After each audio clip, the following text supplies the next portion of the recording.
예, 오늘 우리는 사사기 14장에 와 있습니다.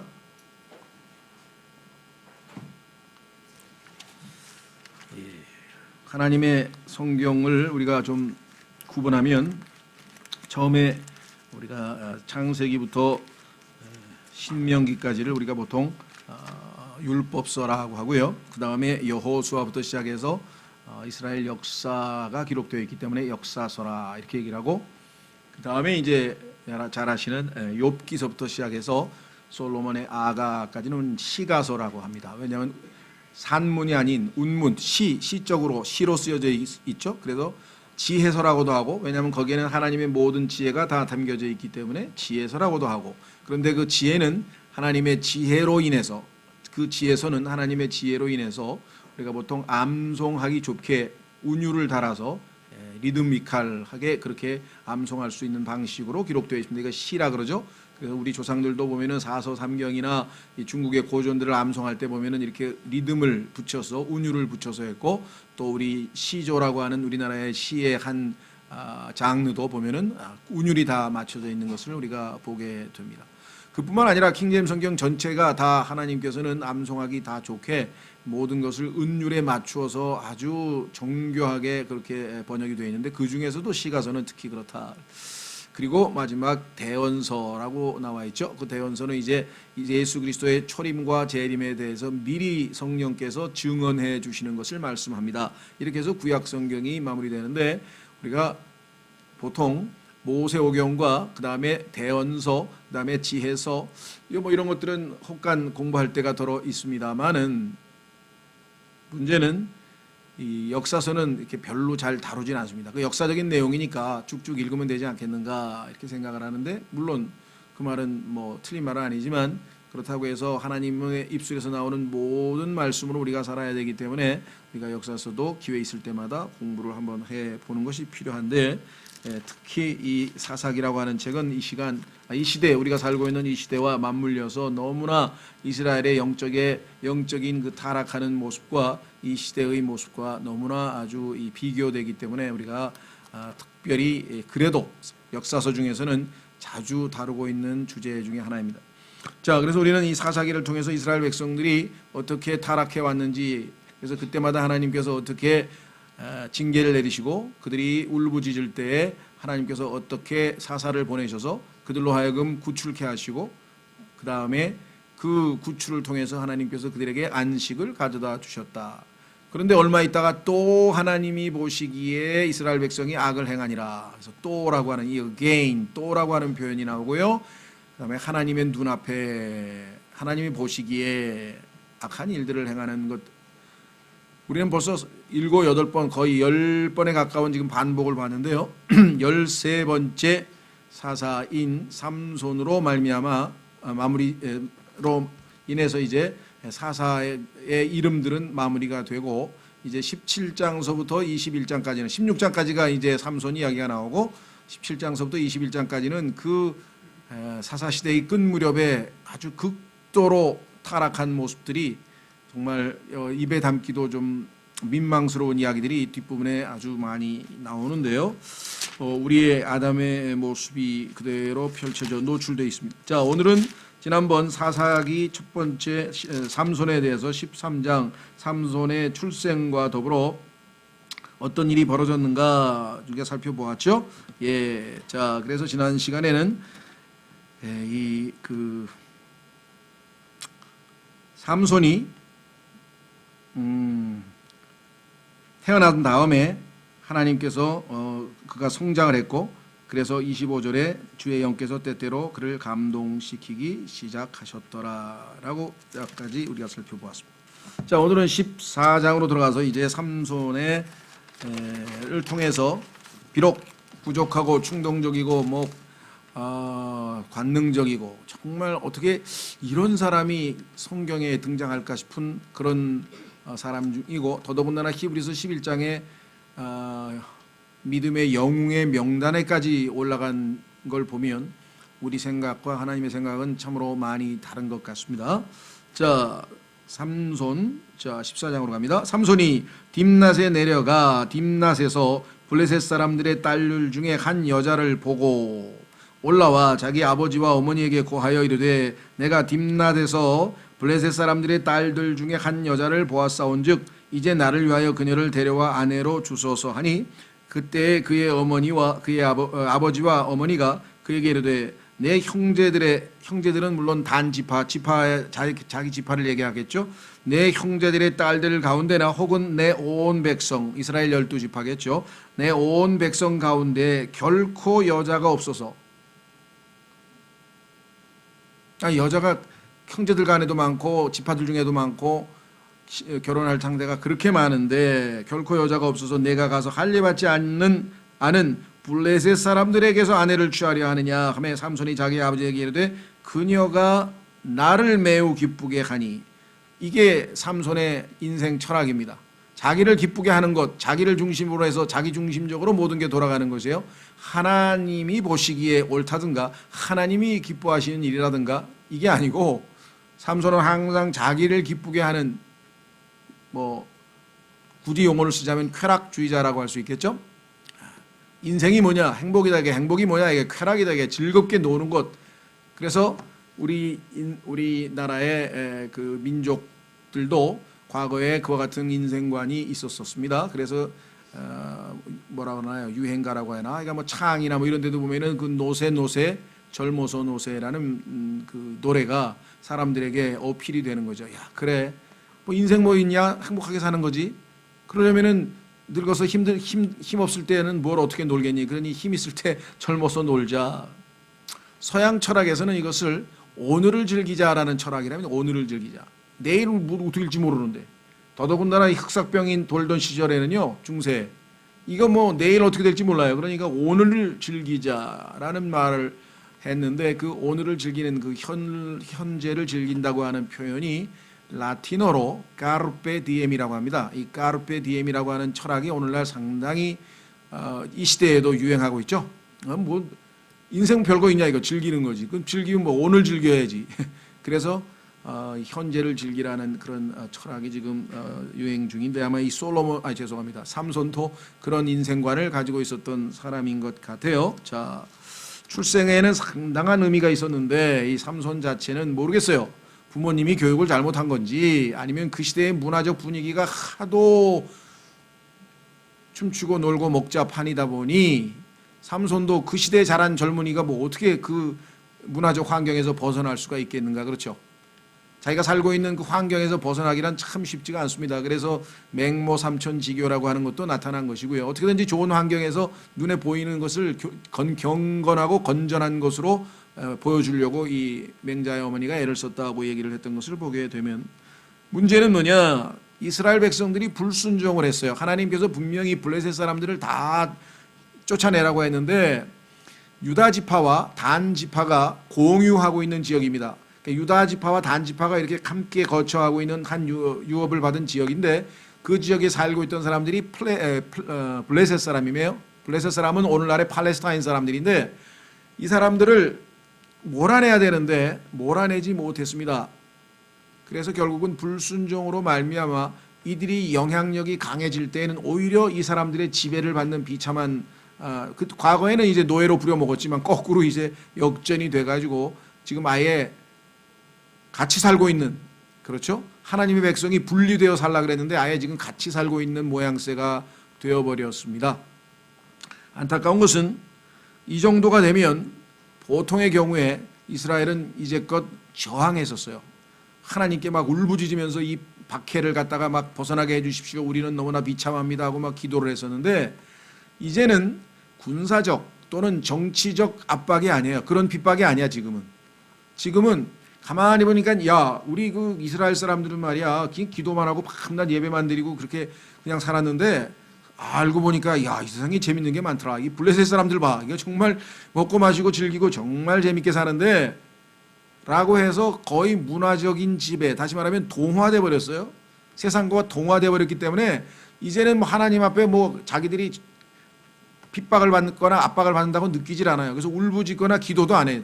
상태가 완전히 지금 정말 이 세상과 동화돼 버린 그런 영적인 이 상태까지 가라앉아버린 이스라엘의 모습을 우리가 보면서 정말 이 라오디게아 시대가 바로 그 시대까지 왔죠. 너희는 뜨겁지도 아니하고 차갑지도 아니하고 미지근해서 양다리 걸친 그런 신앙생활이 지금 오늘날 이 시대의 신앙생활의 모습이라고 생각한다면 얼마나 안타까운지. 자, 뿐만 아니라 여기에 우리가 아주 주목해야 될 단어가 있습니다. 그것은 뭐냐면 1절의 끝부분에 나와 있는 보고라고 해요. 보았다 이게. 보았다.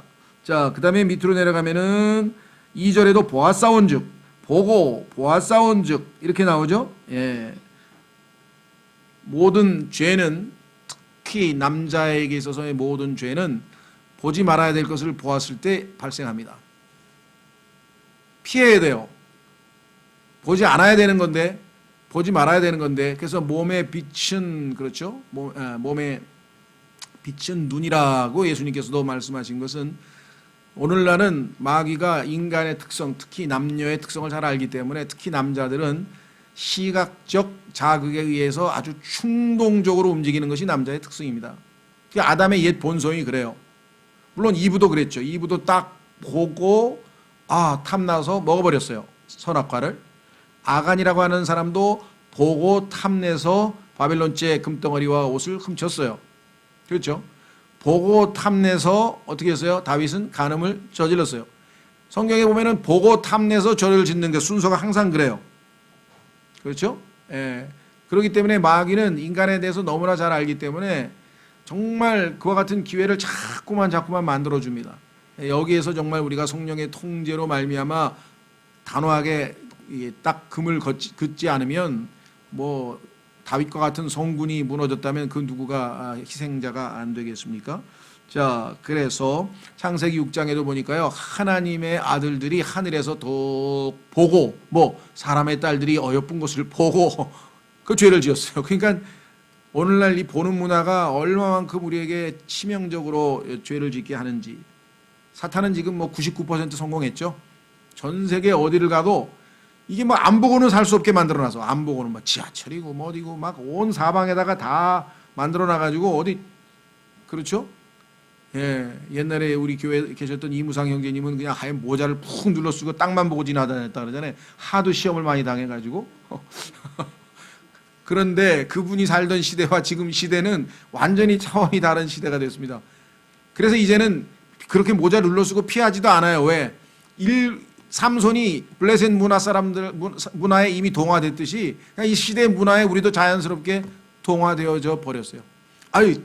저건 너무했다. 그 정도에서 그냥 요즘 다 그러고 다니는데 그리고 그냥 넘어가 버린다 이게 이제 그렇죠. 심각한 상황이까지 지금 이 시대에도 와 있는 것 같습니다. 어쨌거나 자 그래서 우리는 욥처럼 결단을 내려야 되는데 쉽지는 않습니다. 욥은 자기의 눈을 다른 소녀는 보지 않기로 결단을 내렸다. 언약을 체결했다. 자기 눈과 스스로 언약을 체결했다. 자, 한번 보겠습니다. 욥기 31장 30절. 특히 젊은 청년들의 경우에는 욥기 31장 30절. 욥처럼 이렇게 결단을 한번 내리지 않고는 결단 그거 끊을 수가 없습니다. 결단을 하고 하나님 도와주십시오 하고 기도하는 수밖에는 답이 없어요.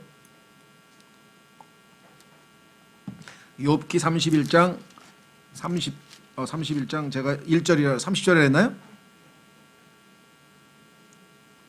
욥기 31장 1절입니다. 죄송합니다. 욥기 31장 1절. 내가 내 눈과 언약을 맺었거늘 어찌하여 처녀를 생각하랴. 그러니까 자기 아내 이외에는 딴 여자를 안 보겠다. 하나님 앞에 득죄하지 않도록 하겠다. 이렇게 지금 결단을 내렸습니다. 자, 그래서요.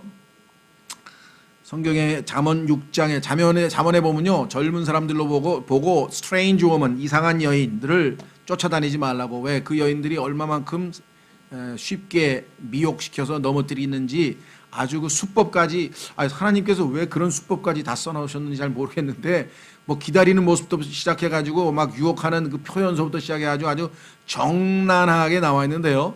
그것은 다만 1차적으로는 정말 이 여자들이 남자를 무너뜨리기 위해서 사용하는 그러한 것이고요. 두 번째는 성경에서 큰 바벨론 음녀, 영적인 여자죠. 다시 말해서 잘못된 종교가 하나님의 자녀들을 미혹시키는 그러한 영적인 의미가 예표적으로 설명되어 있기 때문에, 숨겨져 있기 때문에 아마 어쩌면 하나님께서 두 가지 교훈을 위해서 그렇게 자세하게 써놓은 것 같아요. 그래서 잠언 5장, 6장, 7장은 젊은 사람들이 한번 잘 읽어보면 미리 예방하는데 도움이 많이 되겠죠. 자, 어쨌거나 이 삼손에 대해서 우리가 얘기를 해야 되기 때문에 길게 얘기할 수는 없고요. 자, 다시 밑으로 내려갑니다. 여기 보면 내 온 백성 가운데 결코 여자가 없어서 내가 할례받지 않는, 이렇게 얘기한 거 보면요, 이미 여기 결코라고 하는 말은 never라 그랬거든요. 그러니까 정말 이 삼손은 벌써 여러 번에 걸쳐서 소위 말하면 이 이방 여인과 연애를 많이 해본 것 같아요. 그래서 할 수 없이 이제, 근데 그 이스라엘 여인하고는 안 하고 자꾸만 그 이방 여인과 이렇게 관심을 갖고 있으니 아버지로서는 정말 보통 힘든 일이 아닙니다. 왜 그렇습니까? 분명히 천사가 자신의 아들을 통해서 뭔가 엄청난 일을 할 것을 지금 다 예언 받았는데 어째서 얘는 이렇게 하나님의 뜻을, 하나님의 숭고한 책무를 인식하지 못하고 이러고 있는지 아주 마음이 답답했을 것 같습니다. 그렇죠?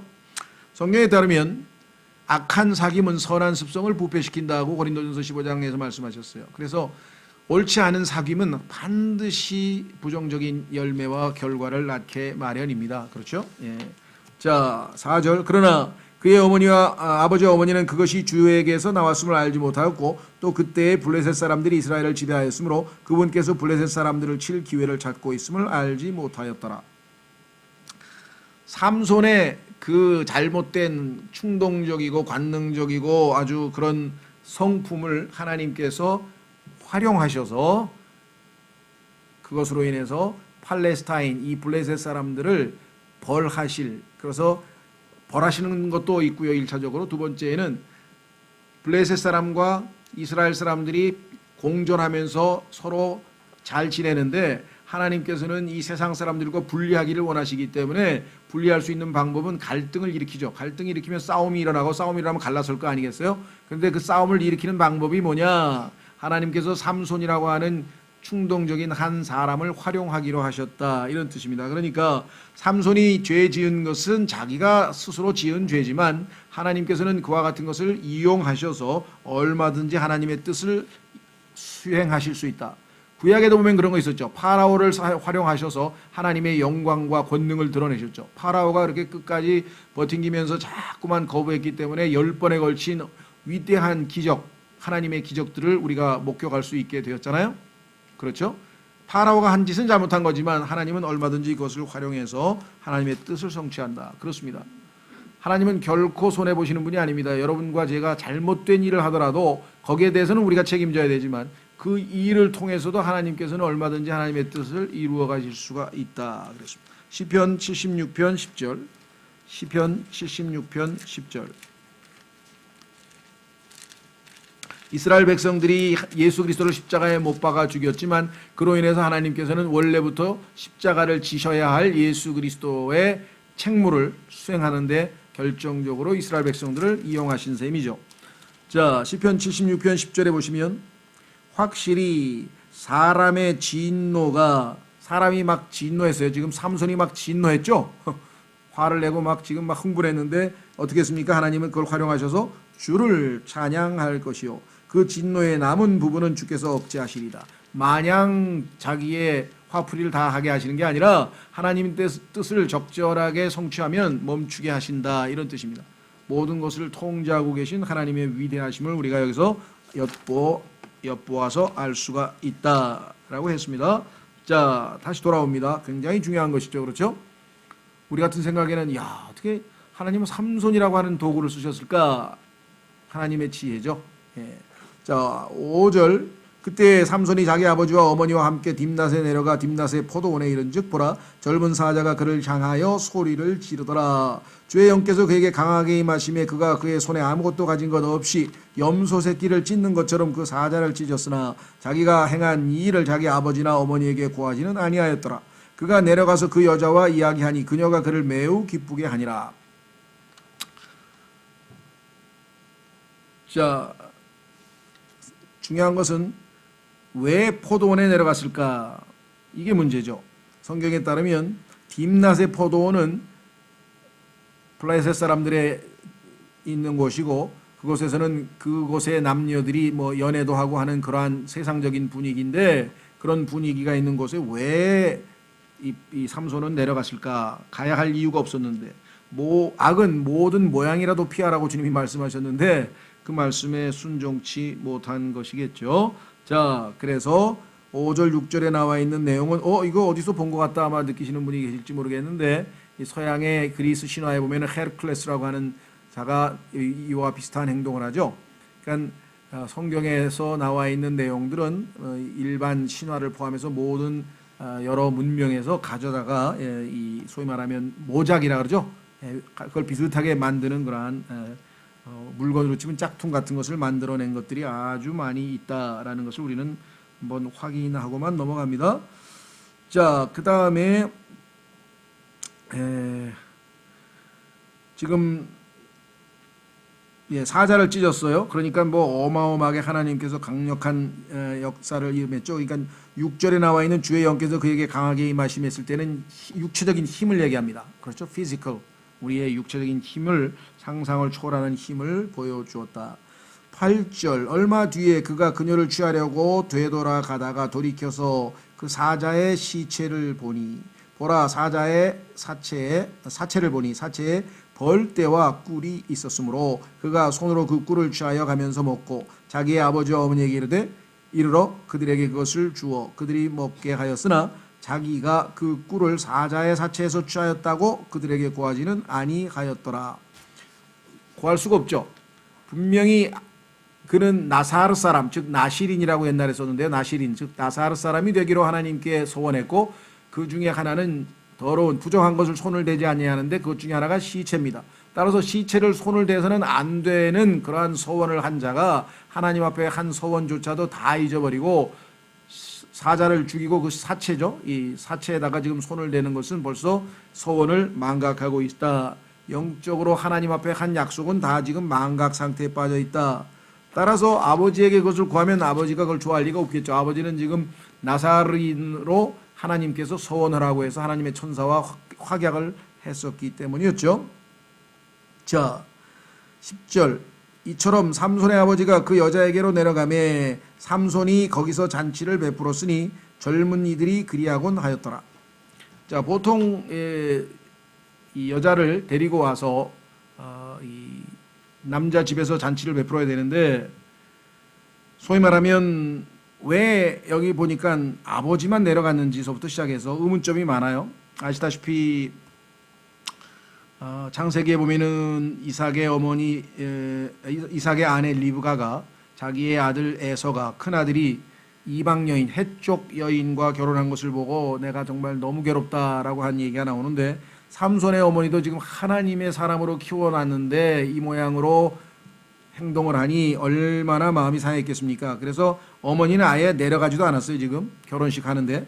그래서 아버지만 지금 따라 내려가가지고 그 잔치를 베풀어가지고 거기서 이 젊은이들이 그리하곤 하였더라 그랬습니다.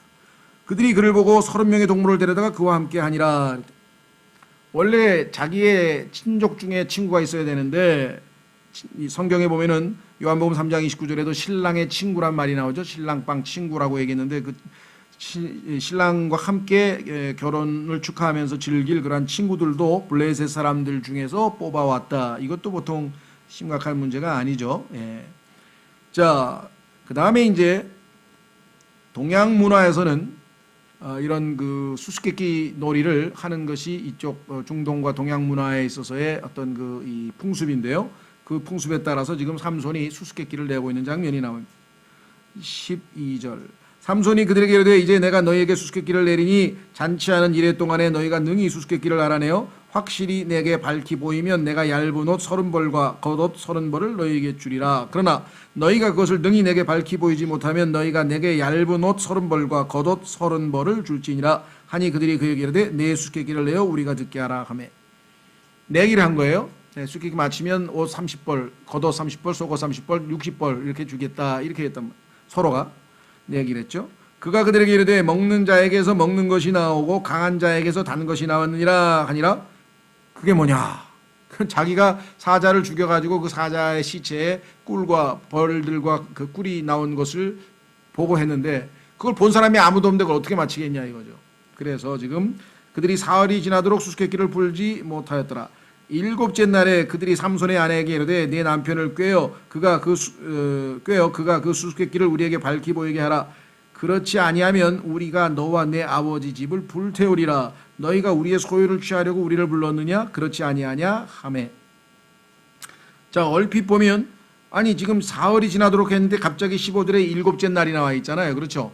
그러니까 이거는 지금 결론부터 얘기를 하는 거예요.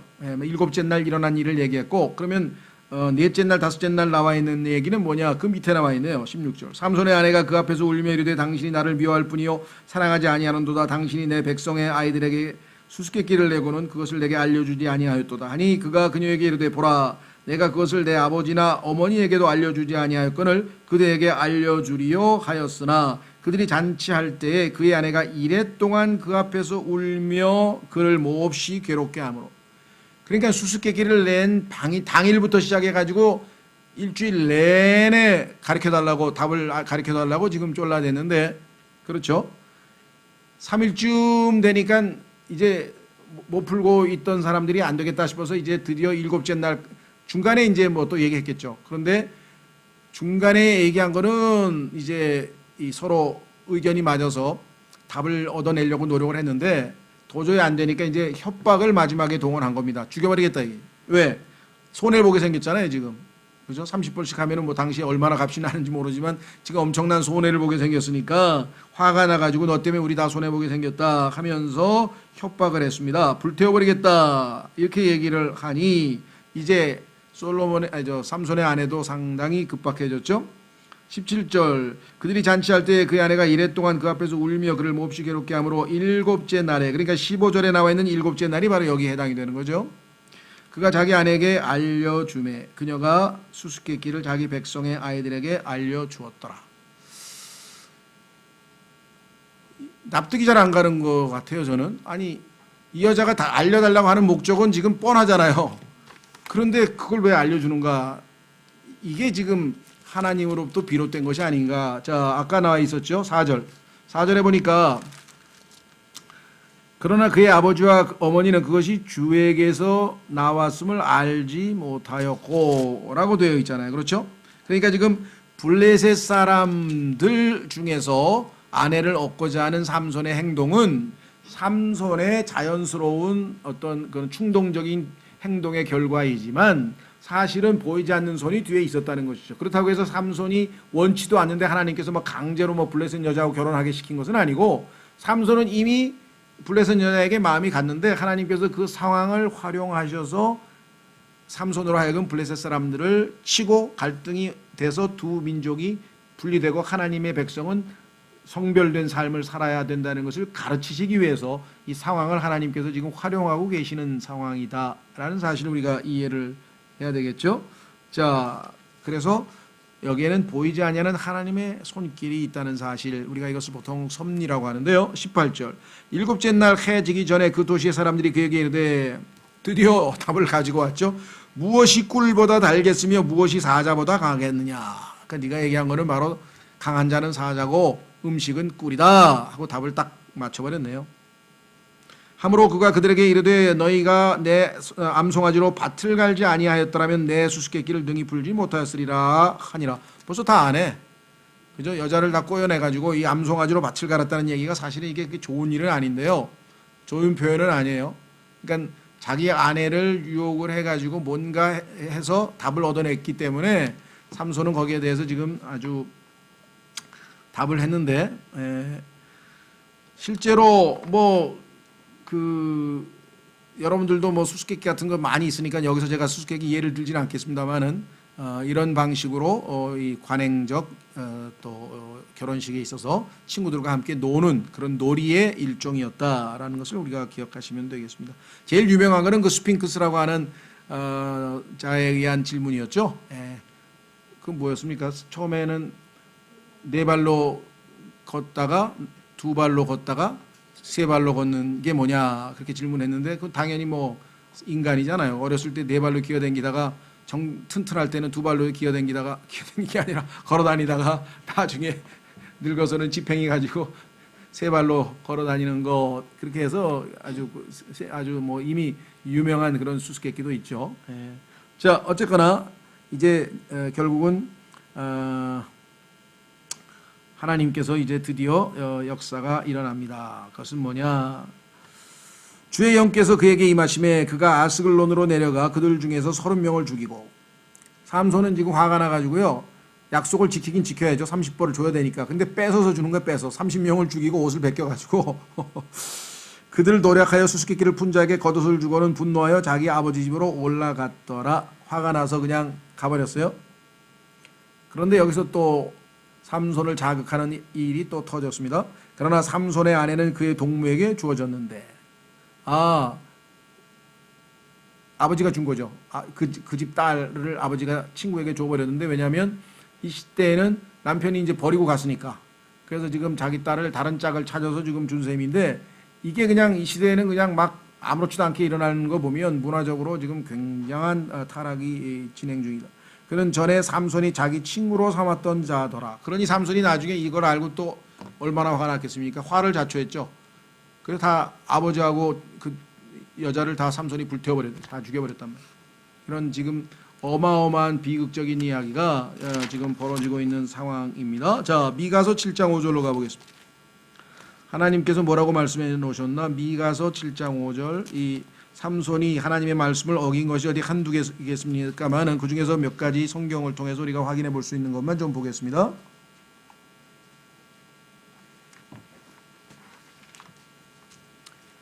미가서 7장 5절 미가서 7장 5절 너희는 친구를 신뢰하지 말고 안내자를 신임하지 말며 내 품에 눕는 여인에게라도 내 입의 문들을 지킬지어다. 하나님의 비밀을 지켰어야 되는데 그렇죠.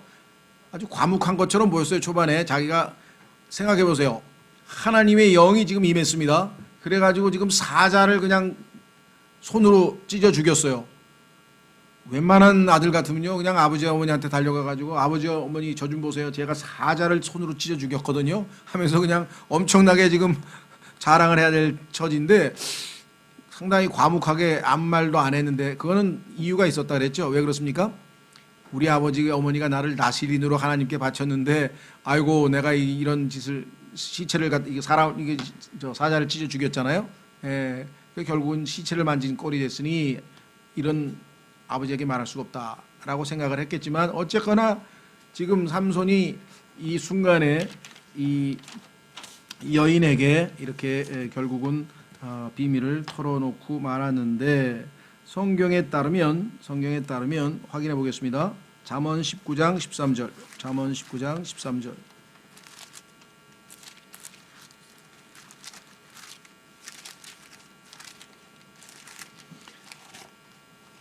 성경에서요 악한 여인 또는 하여간 좀 못된 여인이 나오면 1차적으로는 못된 여자예요. 근데 이 두 번째 항상 큰 음녀 바빌론과 연관이 되어 있는 거예요. 하나님으로부터 우리를 멀리하게 하는 모든 종류의 것들을 성경에서는 악한 여인이라 이렇게 얘기를 했습니다. 자, 욥기가 아니지. 죄송합니다. 잠언 19장 13절에도 보면은요. 이 삼손과의 관련지어서 이런 규절이 써 있어요. 13절 보세요. 잠언 19장 13절 어리석은 아들은 그의 아버지의 재앙이요 아내의 말다툼은 계속해서 떨어지는 물방울이니라. 물방울이 계속 떨어지면요 나중에 돌에도 구멍이 생긴다고 하는 서양 속담이 있습니다. 계속 떨어지면 돌도 나중에 뚫리라 그랬는데요. 자, 27장 15절에도 써 있어요. 잠언 27장 15절 하나님께서 다투기를 좋아하는 여자를 뭐라고 왜 이렇게 묘사를 하셨는지 모르겠어요. 비가 몹시 오는 날에 계속해서 떨어지는 물방울과 다투기를 좋아하는 여자는 같으니 자, 그래서 오늘 이 솔로몬도 참 하나님께서 주시는 이러한 교훈들을 좀 잘 마음에 간직하고 있었어야 되는데 그래야지 못하고 결국은 얼마나 충동적인지 그냥 눈에 보이는 대로 행동합니다. 자기 나를 기쁘게 하면 됐지. 뭐 어머니, 아버지, 뭐 딴 게 뭐가 필요 있어요. 이렇게 돼버린 거죠. 예. 자, 그다음에 두 번째는요. 삼손의 중요한 결점은 충동적이고 관능적이고 쾌락주의적인 감각에 의해서 움직입니다. 속사람으로 말미암아 결정을 내려야 되는데 속사람이 아니라 겉사람, 외부에서 오는 자극에 바로 반응하는 게 특징이고요. 두 번째는요. 고집이에요. 고집. 부모님이 얘기를 하면 들어야 될 거 아니야, 말을. 그렇죠? 충고, 고집을 듣지 않고 자기가 옳다고 항상 생각을 했던 것. 이 두 가지가 삼손의 특징일 뿐만 아니라 이 시대의 이스라엘 민족의 특징일 뿐만 아니라 이 시대의 우리 라오디게아 시대의 그리스도인의 특징과도 너무나 쉽게 정확하게 매치가 된다는 점에서 우리가 큰 교훈을 얻을 수가 있다라고 우리는 생각해 볼 수가 있습니다. 우리는 하나님 참 희한하다. 이스라엘이 지금 영적으로 최악의 상황에 와 있어요. 그러면은 영웅다운 영웅이 나와가지고 착 해서 이스라엘을 구출해야 뭔가 드라마틱하고 뭔가 있을 것 같은데 왜 이렇게 소위 말하면 폭력과 충동과 뭐 이런 철저하지 못하는 이러한 사람이 이스라엘의 소위 말하면 구출자로 등장했는지 이렇게 흠이 많은 사람이 등장했는지도 우리가 좀 눈여겨볼 바예요. 따라서 하나님은 필요한 경우 파라오도 사용하실 수 있고요. 삼손도 사용하실 수 있고요. 그 다음에 또 누구죠? 심지어는 당나귀도 입을 열어서 말을 하게 해서 사용할 수도 있습니다. 그러니까 하나님 앞에 쓰임 받는다고 하는 것이 내가 하나님으로부터 인정받는다는 뜻이냐? 그건 아닙니다. 하나님이 필요하면 얼마든지 쓸 수 있어요. 그러나 하나님 앞에 우리가 평가받는 것은 우리를 통해서 하나님께서 행하신 일하신 것 또는 하나님 성령님께서 우리를 통해서 맺으신 열매 그것만이 하나님 앞에 우리가 받아들여지고 평가받는 것이지 무슨 외형적으로 큰 일을 한다고 해서 그것이 다 평가받는 것은 아니다. 그래서 우리가 하나님의 도구로 쓰임 받는 것도 중요하지만 그 도구 이전에 그렇죠. 하나님의 자녀로서의 성품을 갖추는 것이 성경에서 얼마나 중요한지 삼손을 통해서도 우리가 한번 교훈을 얻을 수가 있다라고 확인을 해 보았습니다. 예, 다음 시간에 이제 계속해서 우리는 삼손과 관련된 마무리 15장이죠. 15장 16장까지 가네요. 그래서 삼손을 하나님께서 왜 이렇게 13, 14, 15, 16장까지 길게 다루어 놓으셨는지 그렇죠? 한번 우리가 많은 교훈들을 얻을 수 있었으면 좋겠습니다. 이 시간에 여러분과 제가 삼손을 통해서 하나님께서 우리에게 주신 교훈들을 우리가 받고 삼손처럼 나를 기쁘게 하면 그것으로 됐다. 그건 아니죠. 우리는 정말 이 시대처럼 그렇게 자기 눈에 옳다고 자기 눈에 보기에 좋다고 하는 것을 충동적으로 하는 그런 것이 아니라 성령님의 통제하에서 하나님이 기뻐하시는 일, 하나님께서 원하시는 그 일을 우리가 하기 위해서 우리 자신의 몸을 산 희생물로 하나님 앞에 드리는 삶이 그것이야말로 복된 삶이다. 이 시간에 여러분과 제가 이를 위해서 잠깐 기도하겠습니다.